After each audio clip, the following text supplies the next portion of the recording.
Assalamualaikum warahmatullahi wabarakatuh. Halo anak-anak Minetrati Putra Gresik, bagaimana kabarnya hari ini? Semoga kita semua selalu dalam keadaan sehat walafiat ya.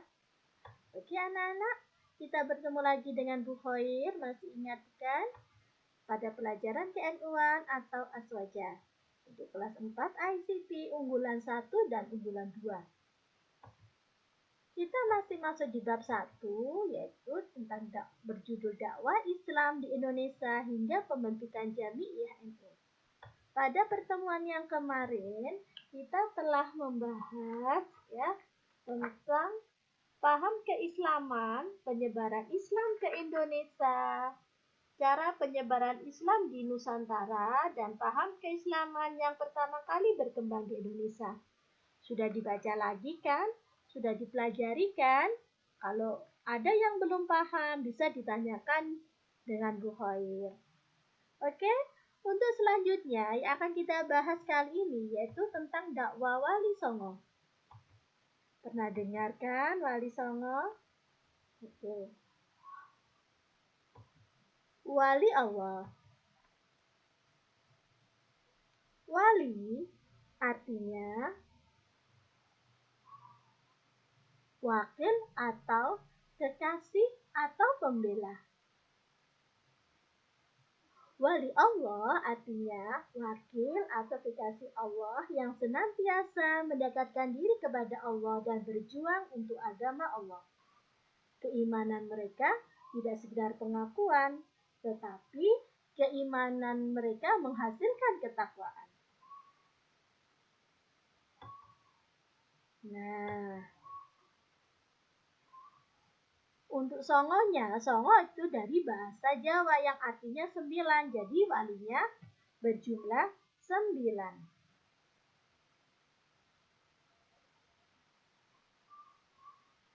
Wali Songo berdakwah di Pulau Jawa untuk menyebarkan agama Islam.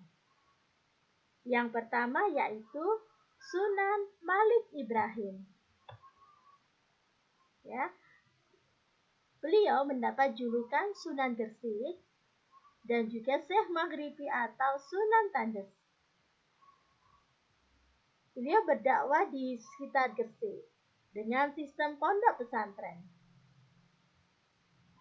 Lahir di Kazan atau Persia, yaitu di negara Iran, dan wafat pada tahun 1419 dan dimakamkan di Desa Gapura Wetan, Gresik, Jawa Timur. Sudah pernah kan ke sana? Sebelah alun-alun ya anak-anak. Peninggalannya yaitu Masjid Malik Ibrahim. Bertempat juga di sebelah makam Malik Ibrahim ya. Apa saja jasa beliau? Beliau membela rakyat Jawa yang tertindas pada saat kerajaan Majapahit ya.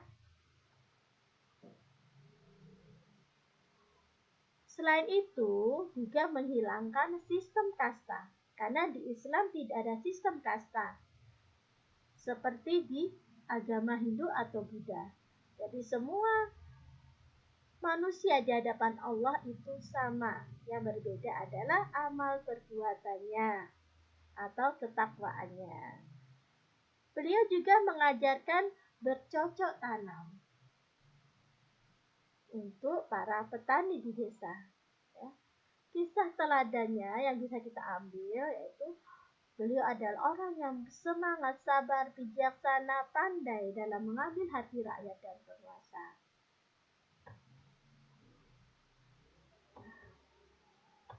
Yang kedua yaitu Sunan Ampel. Beliau adalah putra Sunan Malik Ibrahim. Nama asli dari Sunan Ampel adalah Raden Rahmat. Beliau berdakwah di Ampel, Surabaya, Jawa Timur.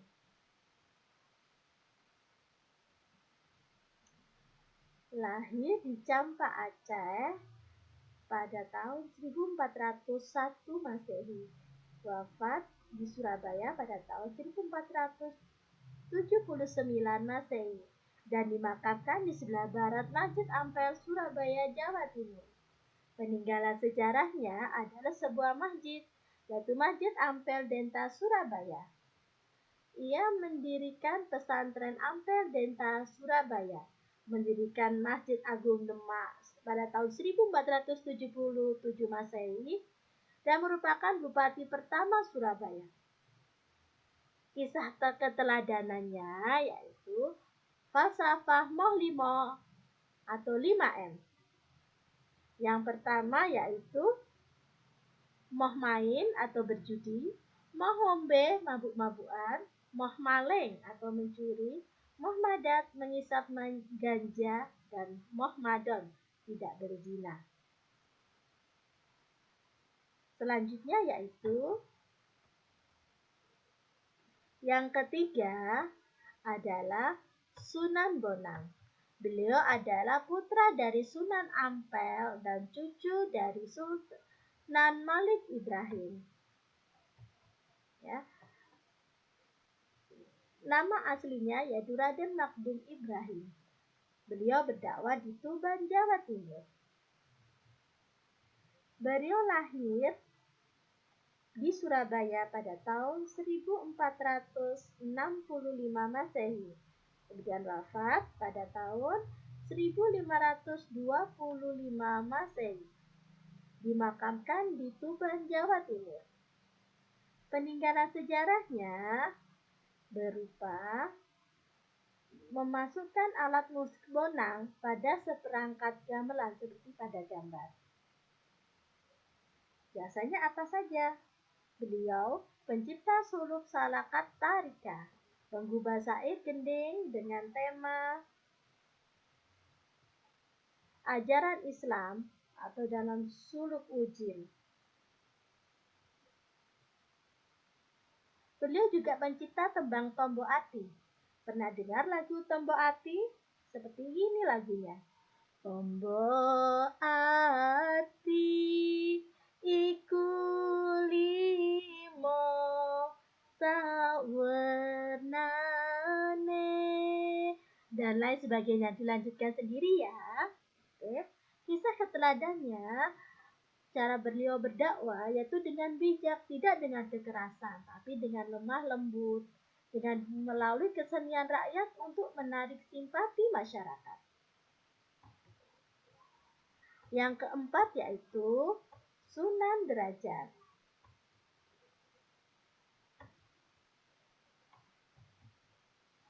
Sunan Derajat merupakan putra dari Sunan Ampel, cucu Sultan Malik Ibrahim, dan saudara Sunan Bonang. Nama aslinya Raden Qasim atau Maulana Syarifuddin. Beliau berdakwah di Desa Derajat, Paciran, Lamongan. Lahir pada tahun 1470 Masehi dan wafat pada tahun 1522 Masehi dan dimakamkan di Paciran, Lamongan sebelah barat museum. Peninggalannya berupa gamelan singa mengkok seperti pada gambar. Jasa beliau sangat banyak. Beliau orang yang dermawan, yang jiwa sosialnya sangat tinggi. Beliau meningkatkan perekonomian rakyat sehingga rakyat tidak kekurangan sandang dan pangan. Berdakwah juga melalui kesenian dan menciptakan tembang macapat atau tembang macapat pangkur. Itu nanti ada dalam pelajaran bahasa Jawa ya. Kisah keteladannya ya, beliau juga memberikan petua ya. Dalam bahasa Jawa ini anak-anak meneono teken marang wong wuta. Artinya, bahasa Indonesianya ya, berilah petunjuk kepada orang yang bodoh. Meneono mangan marang wong luwe. Berilah makan kepada orang yang lapar. Menono busono marang wong muda. Berilah pakaian kepada orang yang telanjang. Dan yang terakhir, meneono ngiyup marang wong kudanan. Berilah tempat berteduh kepada orang yang kehujanan. Selanjutnya yang kelima yaitu Sunan Kudus. Sunan Kudus adalah cucu dari Sunan Ampel dan merupakan keponakan dari Sunan Bonang dan Sunan Derajat.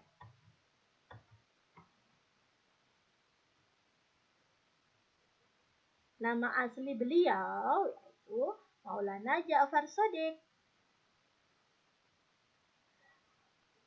Ia berdakwah di Kesultanan Demak Kudus, Jawa Tengah. Lahir pada tahun 1400 Masehi dan wafat pada tahun 1550 Masehi, dimakamkan di Kudus, Jawa Tengah. Peninggalannya sebuah masjid, yaitu Masjid Menara Kudus. Beliau berperan besar dalam Kesultanan Demak. Beliau menjadi panglima perang, penasihat, dan hakim peradilan negara. Dia berdakwah melalui kesenian, gending, mas kumambang, dan mijir adalah cerita yang ia buat untuk berdakwah. Sunan Kudus sangat pintar, sehingga ia diberi gelar wali al-ilmi atau orang yang berilmu luas dan memperhatikan penggunaan teknologi arsitektur. Kemudian ada Sunan Giri. Beliau ada keponakan dari Sunan Malik Ibrahim. Ya. Nama aslinya Raden Paku atau Ainul Yakin. Ada juga yang menyebut Syekh Maulana Ishak. Wilayah dakwahnya Giri, Kedaton, Gresik, Kalimantan, Sulawesi, Nusa Tenggara, dan Maluku. Jadi tidak hanya di Gresik saja, beliau juga berdakwah ke luar pulau. Lahir pada tahun 1442 Masehi dan beliau meninggal pada tahun 1506 Masehi. Dimakamkan di Sunan Giri, Kebomas, Gresik, Jawa Timur. Semua sudah pernah ke sana kan? Iya, Bu Guru juga sudah pernah. Peninggalannya yaitu Masjid Sunan Giri Gresik yang letaknya di sebelah makam. Ya, biasa beliau berdakwah melalui kesenian, menciptakan tembang dolanan seperti lagu Cublek-Cublek Suweng, Jamuran, Padang Bulan, Jitungan, dan lain sebagainya. Banyak sekali tembang dolanan yang diciptakan oleh Sunan Giri. Selain itu, beliau juga menciptakan tembang pucung dan tembang Asmorodono. Tembang yaitu lagu ya. Tahu bagaimana lagunya Cublek-Cublek Suweng? Seperti pada pelajaran bahasa Jawa.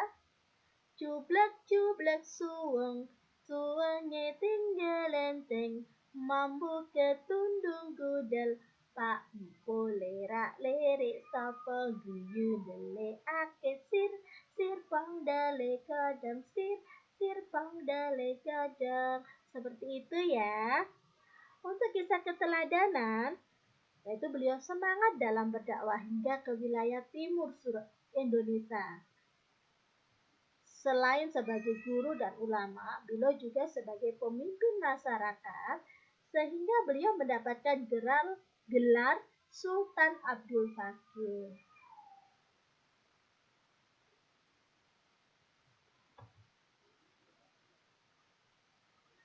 Selanjutnya yaitu Sunan Kalijogo. Sunan Kalijogo adalah murid dari Sunan Bonang dengan nama aslinya Raden Said. Beliau berdakwah di Demak, Jawa Tengah dan Jawa Barat. Beliau lahir pada tahun 1450 Masehi dan wafat tahun 1513 Masehi. Dimakamkan di Desa Kadilangu, Demak, Bintara, Jawa Tengah. Peninggalannya seni ukir, wayang kulit, tembang suluk, kudul pacul, dan sastra. Tahu ya lagu gundul-gundul pacul? Gundul-gundul pacul cung. Nah, seperti itu ya. Lanjutkan sendiri. Untuk jasanya, yaitu beliau adalah perancang pembangunan Masjid Agung Demak. Mencipta baju takwa, perayaan sekaten, gerebek maulud, lanskap pusat kota berupa keraton di Jogja, Dan alun-alun di Jogja dengan 2 beringin serta masjid itu adalah ciptaan dari Sunan Kalijogo. Selain itu beliau mengajarkan tasawuf melalui pertunjukan wayang, sehingga beliau mendapatkan sebutan Ki Dalang Sido Brangti. Nah, kisah keteladanan yang diambil dari beliau yaitu semangat dalam dakwah melalui seni. Sangat menganjurkan agar tiap orang rajin bekerja.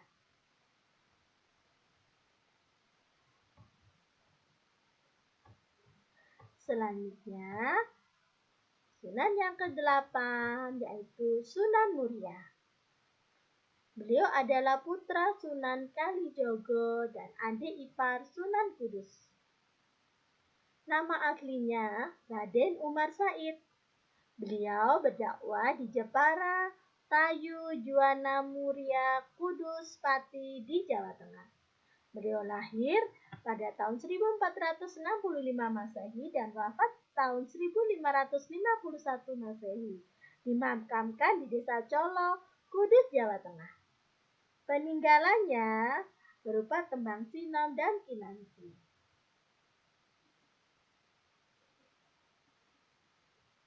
Nah, gambar yang di atas adalah masjid tempat beliau tinggal atau berdakwah. Beliau berdakwah dengan cara yang lembut sehingga mudah diterima oleh masyarakat. Dan juga berdakwah dengan menggunakan kesenian gamelan dan wayang. Ya, jasa beliau terutama pada saat Kesultanan Demak, beliau adalah penengah dalam konflik internal. Dalam masalah apapun, sesulit apapun, beliau pasti bisa mengatasi masalah tersebut. Yang terakhir yaitu Sunan Gunung Jati. Beliau adalah cucu Raja Pajajaran. Nama aslinya Maulana Syarif Hidayatullah. Beliau berdakwah di Cirebon, Banten, Jawa Barat. Lahir di Mekah pada tahun 1450 Masehi dan wafat pada tahun 1568 Masehi. Beliau dimakamkan di Desa Astana, Gunung Jati, Cirebon, Jawa Barat. Peninggalannya seperti pada gambar, Masjid Merah Panjunan.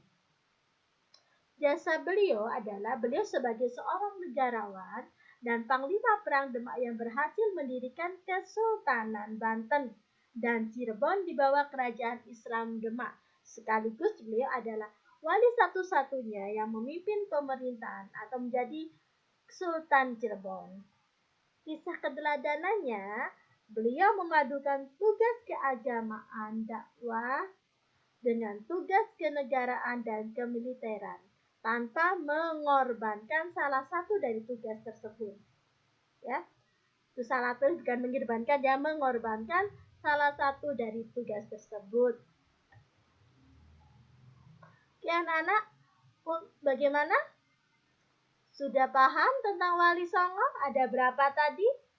Ada 9. Yang pertama yaitu Sunan Malik Ibrahim. Yang kedua,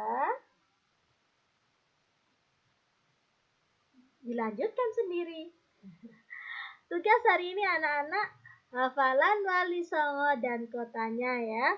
Tugas bisa berupa video atau rekaman dan dikumpulkan paling lama 1 minggu. Anak-anak boleh hafalan pakai lagu apapun boleh. Atau mau hafalan Wali Songo beserta nama aslinya tambah boleh ya. Asalkan anak-anak bisa ya. Oke anak-anak, saya diakhiri sampai di sini ya. Jangan lupa ya anak-anak, sholat 5 waktu, tetap rajin belajar dan tetap semangat untuk belajar, patuh pada orang tua juga ya. Saya akhiri sampai di sini. Assalamualaikum warahmatullahi wabarakatuh.